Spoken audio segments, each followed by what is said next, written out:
Hey guys, here at Fisher Price Ranch. I'm Sarah, and today I thought I'd go over kind of how I choose my Kiko goats, what I look for in them.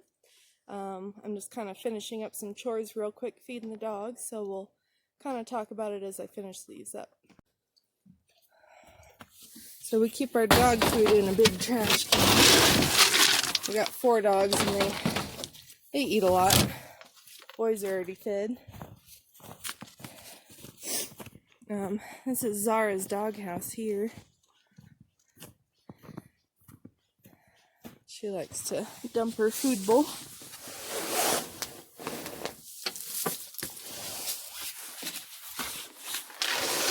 There you go, girl. And we feed Freya in the chicken coop, or in their chicken run.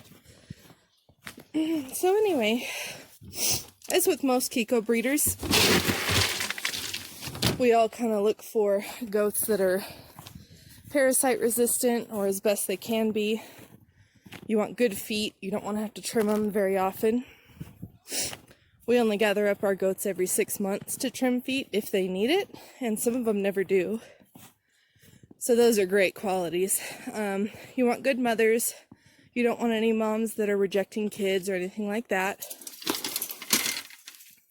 And so I'm pretty sure everybody strives for that in their herd. I'm going to go ahead and quickly look for any eggs. Excuse me, girl. None there. Hey, girls. None down there. Since we had the owl attack yesterday, I'm sure we're not going to be seeing any eggs for a while. I still got plenty of food. No.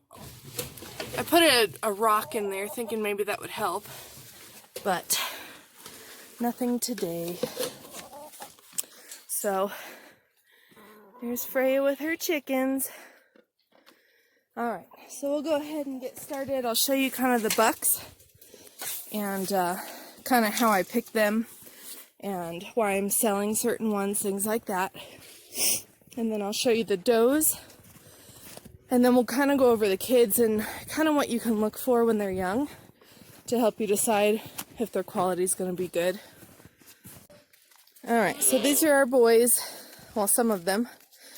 As you can see, I like mine to be friendly, so that way I can easily handle them and not have to chase them around or deal with being anything aggressive. So I do like them to be easily handled.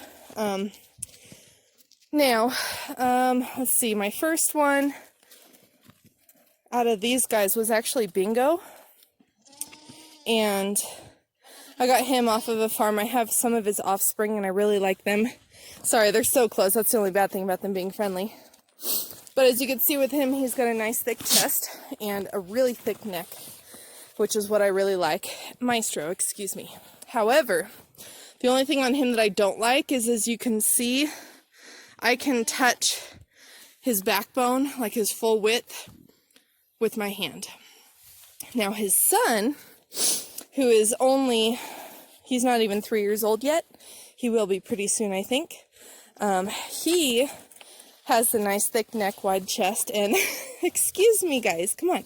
But his back, I can't even touch the end of it. He's very, very wide. And so I like that. You can see it's like way over here and way over here. And so I can't even touch the ends.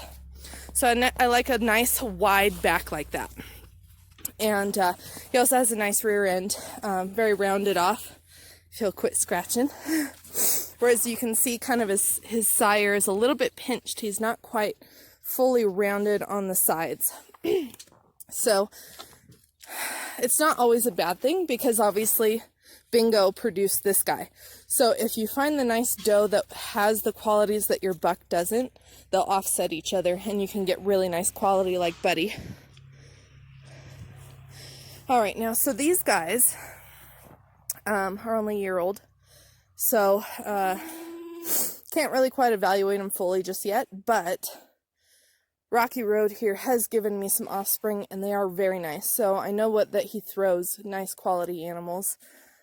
You can kind of look at their parents, and that will kind of give you an idea of what they produce, but even nice quality bucks don't always produce good quality kids. What'd you do to your horn, bud? But these two are 3 weeks apart. Charlie's 3 weeks older. Kind of the difference in them, Charlie's a little bit taller, and he has a little bit thicker of a neck than Rocky Road. We just got his first kids on the ground, triplets, and they're actually very good quality. We'll go over them.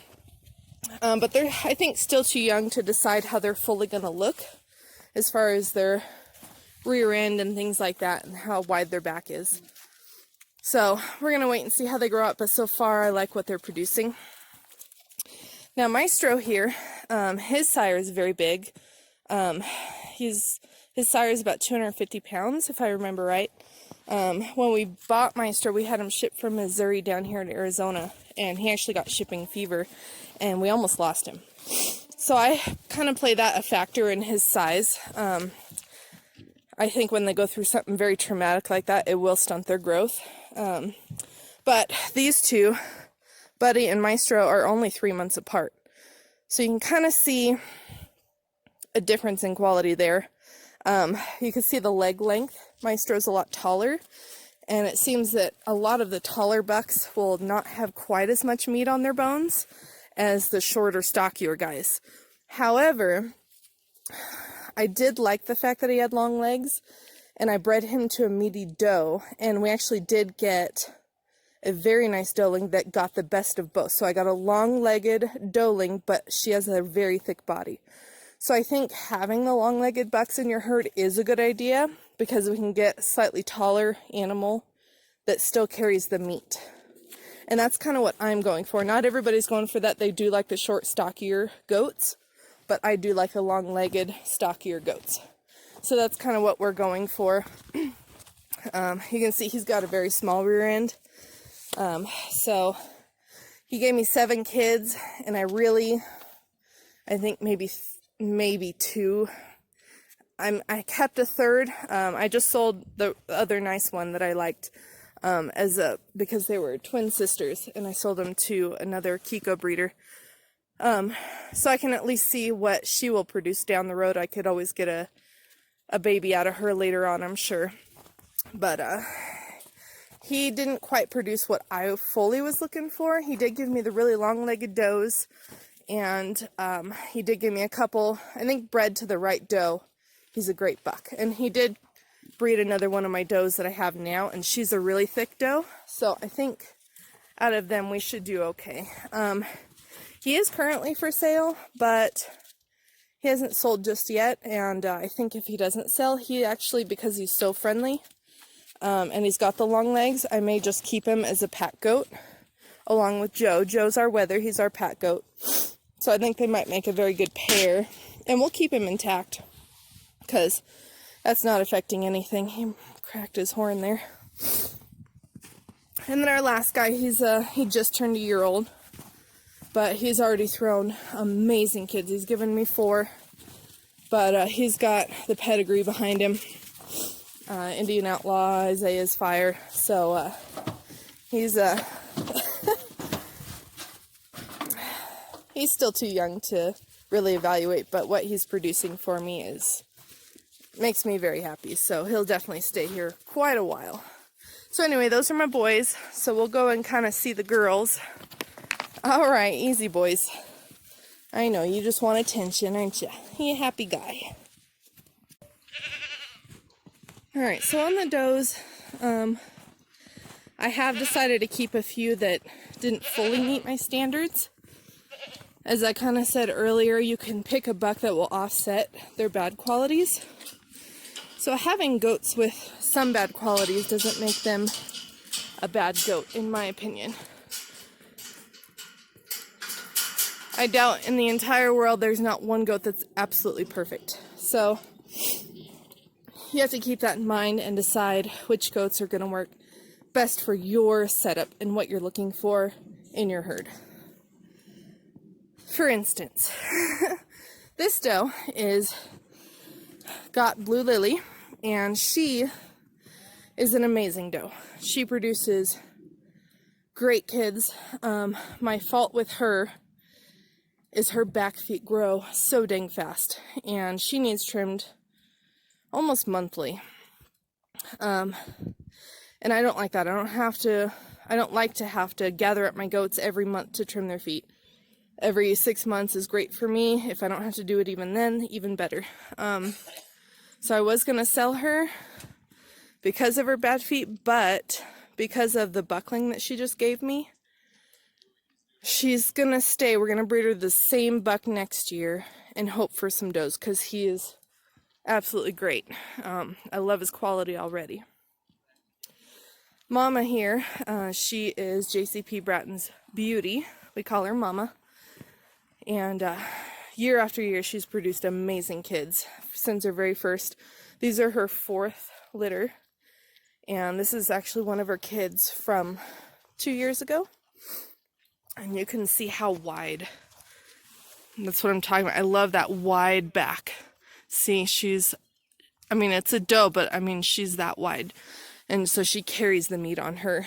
Now Mama's a girl from this past kidding that I kept. Same thing. Very wide doe. And she's been bred to, this is her right there. You can see how wide her back is. She's been bred to a different buck every time, but she consistently throws amazing kids. Now, if you look at her twin girls, which I'm going to keep, she's nice and wide. However, her sister is even better. Her sister looks like a buck. You can see how wide and thick her chest is. And then when she's done peeing, but you could see how thick her back is. So she's going to be a great breeder.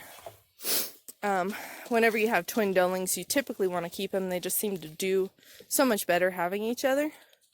She's still a really nice doe. Not quite as good as her sister, but she's up in the top range. And I've kind of noticed the purebreds seem to be a little bigger and thicker than New Zealand's, but not all. So here's another purebred. She's one I traded a buck for. Hopefully she's pregnant. We've had a little hard time getting her bred, but it looks like she finally took. So I can't really evaluate her just yet until we see what she produces. Bonnie is another purebred doe, and she consistently produces amazing, thick, heavy, fast-growing kids.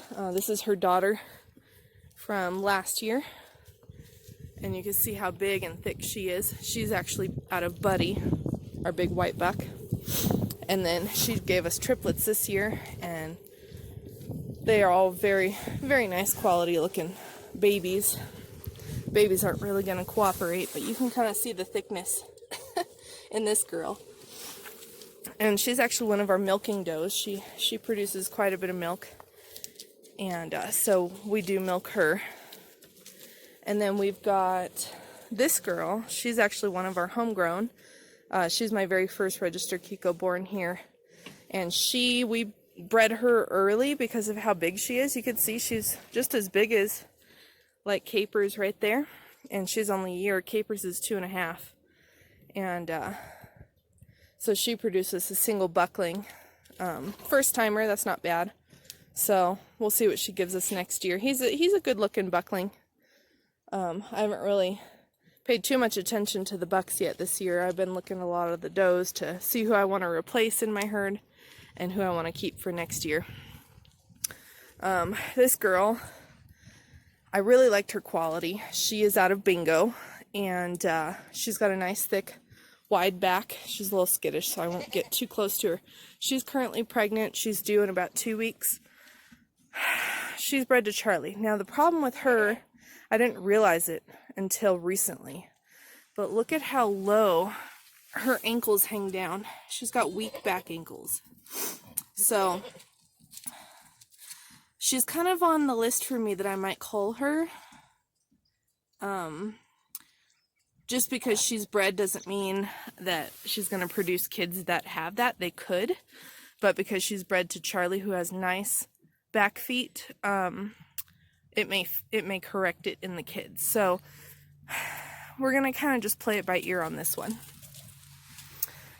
Cherokee here, she's a great mother. She produces amazing kids. I kept her daughter from last year. My only problem with her is she doesn't gain her weight back as fast as I would like, but our feeding system this year is a little different, and she looks great now. She's kind of low totem pole, and she'd get kicked out to the back, so it could have played a role in that.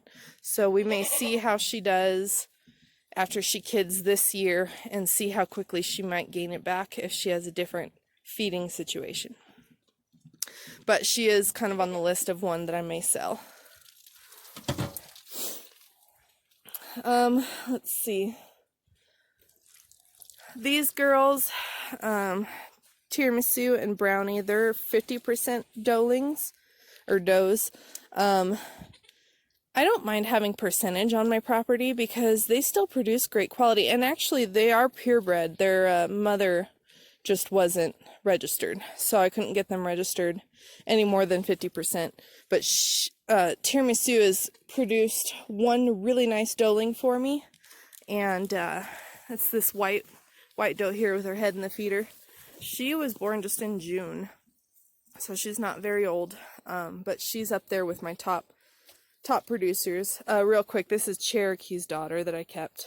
So anyway, she rebred very quickly, but you can see she kept her weight well. She's already had a set of twins. I don't typically let them breed more than once a year, but you don't always get what you want. So she gave me some twins though, and we'll just kind of see how they grow. They're a little bit smaller, but you want them kind of born small. You don't want massive kids because that'll cause birthing problems. And then, so Brownie, we're hoping that she's finally pregnant. We had some issues getting her bred. We're just going to kind of wait and see what happens. We may draw blood on her at the end of the month and see if she is in fact pregnant. And I think the last one I'm going to talk about is S'mores. She is not a Kiko. She is actually an Alpine Boer cross. But as you can see, her top line is amazing. She has a very thick chest. If she'll come out and say hi. Let me just push her out of the way. Come here. You can eat again in a minute. Come on. Come on. Ugh, there we go.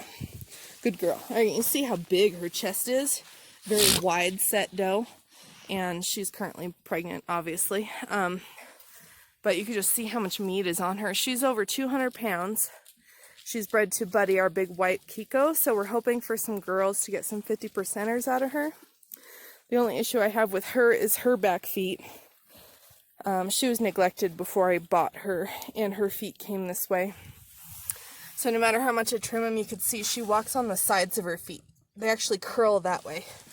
And I've cut and tried my best, and I can't fix it. I'm sure with maybe boots or something to hold her feet straight, maybe it would fix it, but she's 7 years old, and I'm thinking that if she gives me girls this year, we're probably just going to go ahead and butcher her. At the most, we'll keep her one more year. But I don't want to sell her because she does have some pain when she walks, and I don't think that's fair. So we're hoping to get some girls. If we do, we'll probably go ahead and butcher her. Even a 7-year-old doe. I've eaten 6-year-old does, and the meat tasted great, nice and tender, so I don't have anything against butchering older goats. So real quick, we'll go over a couple of the kids. There's one of Bonnie's. She's got the real long legs, which I like. Her sister's a little bit shorter and meatier. Speaking of, here she is. So she's a little bit shorter, but she's nice and meaty. And we already talked about her. Most of them are sleeping. This is probably a bad time to look at them all. Excuse me, girls. Sabrina here, we just bought her and her sister Trinidad from Vanessa over at Noble Nomad Mountain Ranch in Virginia. And so far they've proven their worth. We really like their kids, nice, thick.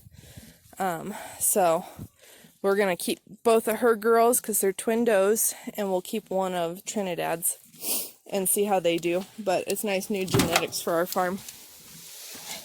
This is actually one of Sabrina's right now. Actually, both of these are. Come on, girls. Come on. Out you come. go. She's like, nope, you don't have horns yet. All right, you can see how thick, and I like to, for the kids, I like it to be solid straight all the way back. I don't want to see like a chest and then you go down to the belly and then maybe a big butt, or it stays thin the rest of the way down. I like him to be nice and thick. So this is her sister, and you can see she's nice and solid all the way down. So they're very nice looking does. This is the really nice buckling I was telling you guys about. You can just see the the thickness in him if he'd quit moving. That, you know, he's out of blue lily. Come here. I know, go that way so we can see you. There we go. So you can just see the nice thickness in his body. And so we'll do that same breeding again. Now, as far as maybe a lesser quality, yeah, there's some more babies in here. Here's Trinidad. Hey, girl. So let's see. I guess I can, she's not really lesser quality, but come on, girl. You can see she's not quite as wide in the body as her sister there. But she has a longer body, which usually when they have the longer body, they'll carry more kids. So she's not, it's kind of hard to show you a lesser quality. Most of these kids I have are really, really nice this year. Well, I don't know. I mean, I guess I can show you, let's see, there's some more kids under here. They're all over the place right now. Excuse me, girls. All right, this little girl, I'm going to watch and see how she grows, but call your daughter, Tiramisu. Excuse me, girl. Gotcha. I know. All right. So this girl, let's try and compare her if she'll stay still to like this one. You can see, there we go. Okay. So you can see how she has a nice chest, and then she kind of thins out just ever so slightly in her belly area. She doesn't have a huge rear end. I know it's hard because she's moving around.